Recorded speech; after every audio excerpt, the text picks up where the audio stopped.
முகமது இப்ராஹிம் முகமது பட்டினம் சவுதியிலிருந்து கேட்குறாரு, புகாரி கித்தாபில் வரும் கீழ்கண்ட ஹதீஸ் இது சரியான்னு கேட்குறாரு. என்ன கேட்குறாருன்னா, அல்லாவின் தூதர் கூறினார்கள், புகாரியில் 2928வது நம்பர் போட்ட ஹதீஸை அனுப்பியிருக்காரு. சிறிய கண்களும் சிவந்த முகங்களும் சப்பையான மூக்குகளும் உள்ள துருக்கியர்களுடன் நீங்கள் போர் புரியாத வரை யுக முடிவு நாள் ஏற்படாது. அவர்களின் முகங்கள் தோளால் மூடப்பட்ட கேடயங்களைப் போன்று இருக்கும். முடியாலான காலணிகளை அணிந்திருக்கும் ஒரு சமுதாயத்தருடன் நீங்கள் போர் புரியாத வரை யுக முடிவு நாள் ஏற்படாது அப்படின்ற இந்த ஹதீஸ் சரியான ஹதீஸ் தானா, இதை விளக்கவும் இருக்குது. அதாவது ஹதீஸில் என்ன சொல்லப்படுதுன்னு கேட்டால், லா தகூமு சாத்து, அவர் சொன்ன 2928 உள்ள வாசகம், லா தகூமு சாத்து, கியாமத்து நாள் ஏற்படாது, ஹத்தா துகாத்திலு துர்க்க, துருக்கியர்களோடு நீங்கள் போர் செய்கிற வரைக்கும், துருக்குன்னு வருதுல்ல, அது துருக்கியர்கள், துருக்கியரோடு நீங்கள் போர் செய்யும் வரை கியாம நாள் வராது, உங்களுக்கும் துருக்கியர்களுக்கு மத்தியில் ஒரு சண்டை நடக்கும் அப்படின்னு ரசூலுல்லாஹ் சொன்னதாக 2928வது ஹதீஸ் அவர் குறிப்பிட்டிருக்கிறாரு. அதே ஹதீஸு 3587லையும் இருக்கிறது, நீங்கள் துருக்கியரோட சண்டை செய்வீங்க என்பது. அப்போ துருக்கின்னு சொன்ன உடனே இப்போ இவங்க என்ன, இப்போ இந்த காலத்தில் சில கூட்டங்கள் கிளம்பியிருக்காங்கல்ல, இந்த தஜ்ஜால் வந்துட்டான், அது வந்துருச்சு இது வந்துருச்சுன்னு ஒரு கும்பல் கிளம்பியிருக்கானுல்ல, இவனை என்ன செய்ய துருக்கினோன்னு அந்த இப்போ இருக்கிற துருக்கி நாடு இருக்குல்ல, துருக்கி நாட்டோட உள்ள சண்டைன்னு அர்த்தம் செய்யக்கூடிய ஒரு காட்சியை பார்க்குறோம். அதாவது துருக்கி என்று ஒரு நாடு ரசூல்லா காலத்தில் இருந்தது கிடையாது. ரசூல்லா துருக்கின்னு சொல்லும்போது துருக்கி நாடு இருந்தால் தானே அந்த துருக்கியை குறிக்கும். துருக்கு என்பது ஒரு நாட்டின் பெயராக ரசூல்லாவுடைய காலத்தில் இருந்ததே கிடையாது.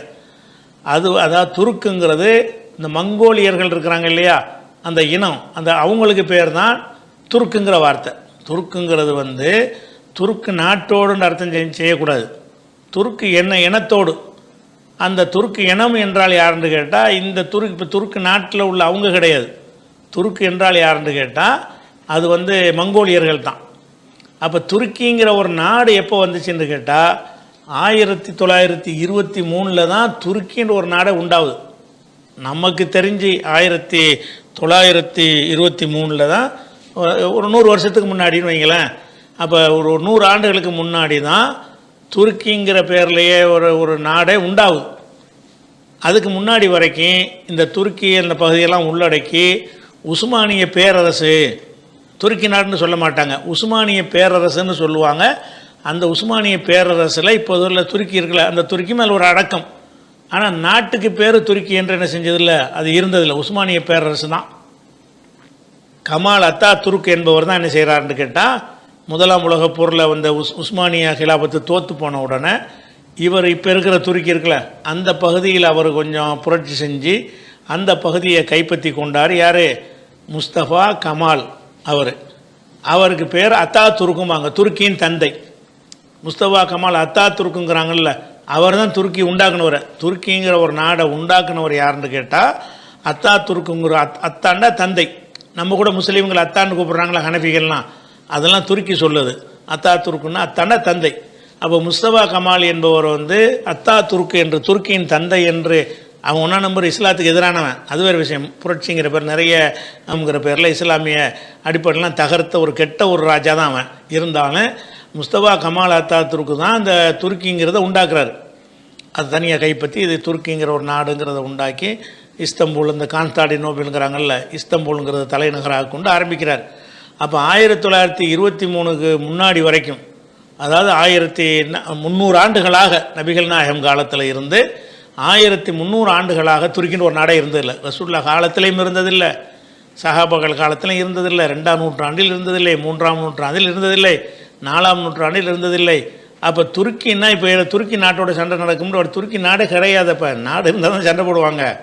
அப்போ துருக்கிங்கிறது யாருன்னு கேட்டால் இவங்க சொன்ன அந்த அடையாளம், மூக்கு சப்பையாக இருக்கிறது, கண் சிறுத்து இருக்கிறது, அந்த மங்கோலியர்கள் அப்படி இருக்கும், கண் சிறுத்து அடையாளத்தோடு சொல்கிறாங்க. மூக்கு சப்பையாக இருக்கும், நல்ல சிகச்சேவன் இருப்பாங்க. 2வது கண்கள்லாம் சிறுத்து இருக்கும். அப்போ முகம் இப்படி கேடைய மாதிரி அகலமான நல்ல அகன்ற முகமாக இருக்கும். அகன்ற முகத்தோட அகன்ற சிவந்த என்ன செய்கிறது, மூக்கு சப்பையாக இருக்கிற கண்கள் சிறுத்திருக்கிற கண் இப்படி சுருங்கி இருக்கும். இப்படி இருக்கக்கூடிய ஒரு துருக்கியர்கிட்ட போர் செய்வீங்க என்று சொல்வது, அன்றைக்கு துருக்கு என்று சொல்வது மங்கோலிய இனத்தை அவங்க தனி டிஃப்ரெண்ட் இனமாக இருப்பாங்க. மங்கோலியர்கள் வந்து ஒரு மங்கோலியன்னா இப்போ இந்த சைனா ஜப்பான்லாம் பாருங்கள் ஒரு மாதிரியான ஃபேஸில் இருக்குல்ல, நம்ம ஃபேஸ் மாதிரி அவங்க ஃபேஸ் இருக்காது. அந்த மாதிரியான ஒரு இனக்குழு தான் மங்கோலிய இனம்ங்கிறது. அப்போ மங்கோலிய இனத்தோடு தான் போர் செய்வீங்க என்று அதை சொல்லுதே தவிர அது துருக்கி நாட்டோட உள்ள போரை சொல்லவே கிடையாது. அப்போ வந்து இந்த மங்கோலியர்கள் செஞ்சாங்கன்னு கேட்டால் போர் செஞ்சு வந்து முன்னாடி இருந்த அந்த மங்கோலியர்கள் என்ன செய்கிறாங்கன்னு கேட்டால் நைசாப்பூர், சமர்கந்து, புகாரா, பாக்தாது இது எல்லாத்தையும் கைப்பற்றிக்கிறாங்க. அன்னைக்கு ஹலீஃபாவால் மூத்தசிம் பில்லான்னு ஒருத்தர் இருந்தார், அவரையும் கொண்டுடுறாங்க. அப்போ கொண்டு என்ன செய்கிறாங்கன்னு கேட்டால் மங்கோலியர்கள் வந்து மத ரீதியாக வந்து அவங்க இதை செய்யலை, மதவெறியர்கள் கிடையாது, அவங்க இஸ்லாத்தை ஒழிக்கணும் அப்படிங்கிறது கிடையாது. அவங்களுக்கு ஏதோ ஒரு அவங்களுடைய ஒரு தூதரை இவங்க கொண்டு விட்டாங்கன்ட்டு அப்படியான ஒரு பிரச்சனை வரும்பொழுது தான் இந்த மங்கோலியர்கள் என்ன செய்கிறாங்கன்னு கேட்டால் இஸ்லாமிய ஆட்சியாளருக்கு எதிராக ஹலீஃபா மூத்தசிம் பில்லாவுக்கு எதிராக படை திரட்டி வந்து அவங்க ஜெயிக்கிறாங்க, எல்லாத்தையும் கைப்பற்றிடுறாங்க, முஸ்லீம்கிட்ட உள்ள எல்லா பகுதியும் கைப்பற்றிடுறாங்க. அப்படி கைப்பற்றின பிறகு இது யாருன்னா அந்த செங்கிஸ்கான் சொல்கிறாங்கல்ல, அவர் தலைமையில், செங்கிஸ்கான்கிறது பேரை பார்த்து முஸ்லீம் மாதிரி தெரியும், அவர் முஸ்லீம், அவர் மங்கோலியர், அவருக்கும் இஸ்லாத்துக்கும் சம்மந்தம் கிடையாது. இப்போ இஸ்லாம்ங்கிறத அவர் வெறுத்தவரும் கிடையாது, ஒரு இஸ்லாமியரும் கிடையாது. ஆனால் முஸ்லீம்களை வந்து ரொம்ப கருவறுத்தார்.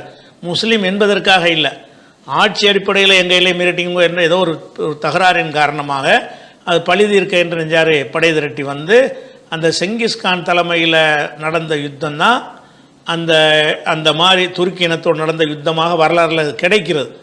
அப்படி ரசூல்லா சொன்னதுலேருந்து இந்த மங்கோலியர்கிட்ட ஏதாவது சண்டை நடந்திருக்காண்டா அந்த செங்கிஸ்கானுடைய சண்டை தான்.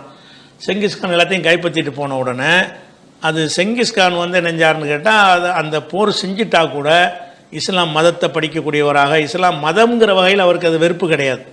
இஸ்லாம் மார்க்கமோ கிறிஸ்து எந்த மதத்தினரும் நீங்கள் மதப்படி செஞ்சுக்கிறங்க, ஒரு மத திணிப்புக்கு சில பேர் செய்வாங்கல்ல, அவருக்கு நாடு ஆட்சியாளர்கள் எனக்கு ஒரு செஞ்சுட்டாங்கன்னு நாட்டை கைப்பற்றிக்கிட்டாரே தவிர இந்த மத விவகாரங்களில் அவர் என்ன செய்ய மாட்டார், ஒரு கசப்பை காட்டக்கூடிய மன்னராக அவர் செங்கிஸ்கான் இருந்தது இல்லை.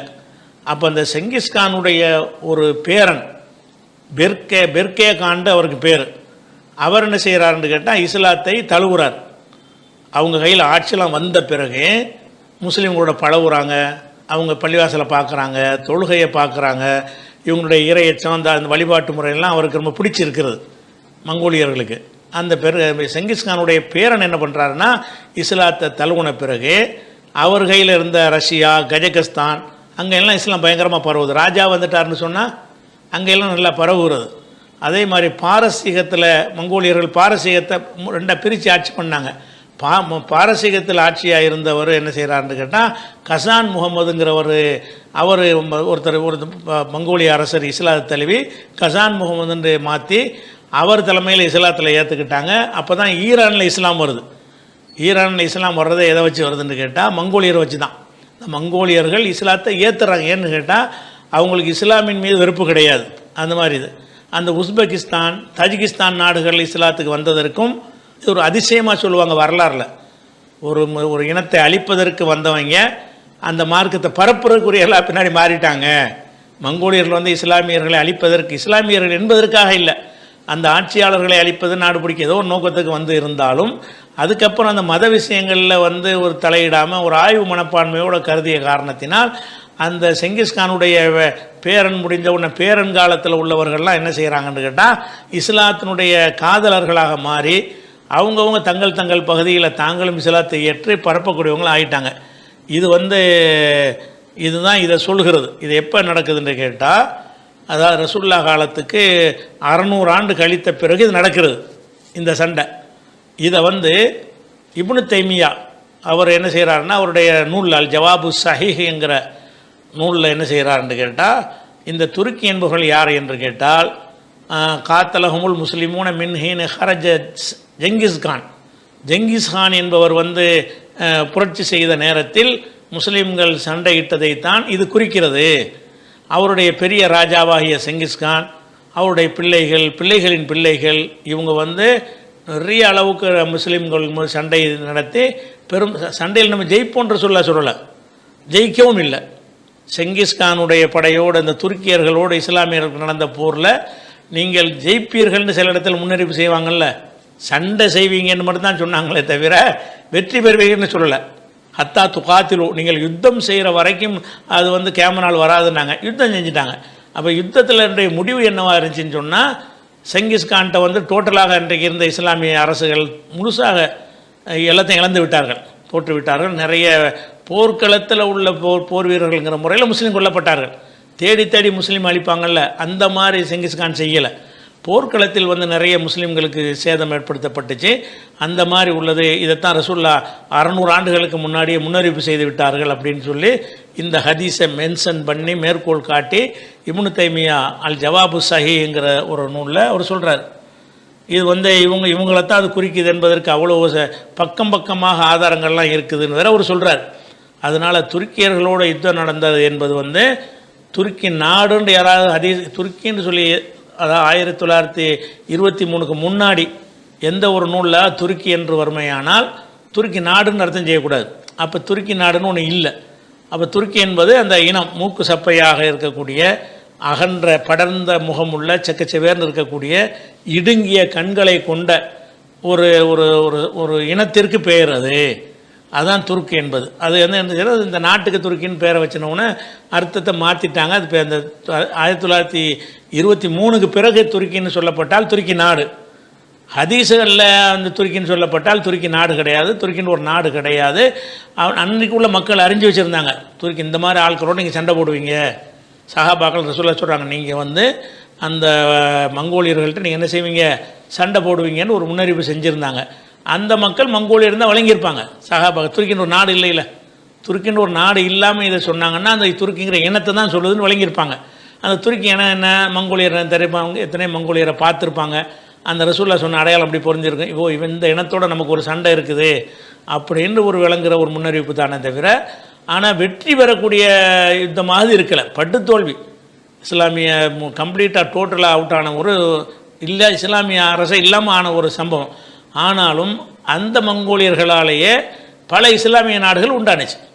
அவர்கள் இஸ்லாத்தை தழுவி தங்கள் ஆட்சியில் உள்ள பகுதிகளில் இஸ்லாத்தை நினைஞ்சாங்க, கொண்டு போனாங்க என்பதுதான் அதுக்குரிய விஷயம்.